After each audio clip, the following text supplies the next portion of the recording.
સોના ચાંદીના ભાવ સતત ઘટી રહ્યા છે। ઇન્ડિયા બુલિયન એન્ડ જ્વેલર્સ એસોસિએશનના જણાવ્યા મુજબ 24 કેરેટ સોનાના 10 ગ્રામનો ભાવ 1913 રૂપિયા ઘટીને 1,19,064 રૂપિયા થયો છે। ચાંદી પણ 1,631 રૂપિયા ઘટીને 1,43,400 રૂપિયા પ્રતિ કિલોગ્રામ થઈ ગઈ છે। અગાઉ 24 કેરેટ સોનાના 10 ગ્રામનો ભાવ 1,21,077 રૂપિયા પ્રતિ કિલોગ્રામ હતો, જ્યારે ચાંદીનો ભાવ 1,45,031 રૂપિયા પ્રતિ કિલોગ્રામ હતો। છેલ્લા 8 દિવસમાં સોનાના ભાવમાં 10,420 રૂપિયાનો ઘટાડો થયો છે અને ચાંદી પણ 25,830 રૂપિયા પ્રતિ કિલોગ્રામ સસ્તી થઈ ગઈ છે। આ પાછળ 3 મુખ્ય કારણો છે। દિવાળીના તહેવારના અંતથી સોના અને ચાંદીની માંગમાં ઘટાડો થયો છે। આના કારણે ભાવમાં ઘટાડો થઈ રહ્યો છે।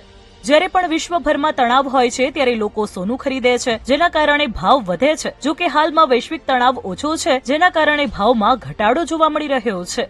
સતત ભાવ વધારાને કારણે રોકાણકારોએ નફો બુક કર્યો હતો। ભાવમાં પણ નોંધપાત્ર વધારો થયો હતો, જેના કારણે ટ્રેન્ડ ફોલોઅર્સ અને ડીલરો વેચાણ શરૂ કરવા લાગ્યા હતા। ઘટાડા છતાં આ વર્ષે સોનાના ભાવમાં 43,002 રૂપિયાનો વધારો થયો છે। દિવ્ય ભાસ્કરનો રિપોર્ટ।